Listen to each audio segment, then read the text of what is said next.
ଆପଣ ଦେଖିପାରୁଥିବେ ମୋ ପଛରେ ଯୋଉ ଗାଡିଟା ଅଛି ଏ ଗାଡିଟା ନାଁ ହଉଛି ARTM କହିଥାଉ ଆଡଭାନ୍ସ ରେସ୍କ୍ୟୁ ଟେଣ୍ଡର।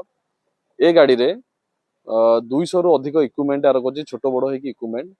ଏ ଗାଡିଟାକୁ ଆମେ ବିଭିନ୍ନ ପ୍ରକାର ରେସ୍କ୍ୟୁରେ ଆମେ ୟୁଜ୍ କରିଥାଉ ଯେପରିକି ବିଲ୍ଡିଂ କୋଲାପ୍ସ ଠୁ ଆରମ୍ଭ କରିକି फायर फाइटिंग ହଉ ପାଣିରେ ବୁଡି ଯିବା ହଉ किंबा किसी हेले मध्य सेठी आमे लोकंकु डिटेक्ट करवा किसी असुविधा अनवांटेड सिचुएशन केमि हैंडल करवा ये गोटे गाड़ी माध्यम रे ही आमे जाई से स्थान रे एडवांस रेस्क्यू टेंडर कया जाय थाए।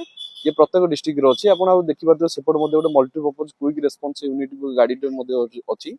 एटा को आमे बहुत क्विक टाइम भितर आमे गोटे स्थान रे पहुंची की किपरि आमे से स्थान रे रेस्क्यू करि परिबा केते शीघ्र हम जाई पहुंची परिबा ए सब ऊपर आमे एटा को देखि थाउ। आपण देखुथि हम पाकर वाटर बाउजर मध्ये अछि हमर मिनी फायर इंजिन मध्ये अछि 3000 लिटर कैपेसिटी 8000 लिटर कैपेसिटी विशिष्ट दुईटी गाड़ी अछि। ए गाड़ी हमरो अर्बानाइजेशन किंबा इंडस्ट्रियल फायर हेले मध्ये आमे सक्षम जे से स्थान रे जाई पहुंची की आमे फायर फाइटिंग करिकी नियाटा को कंट्रोल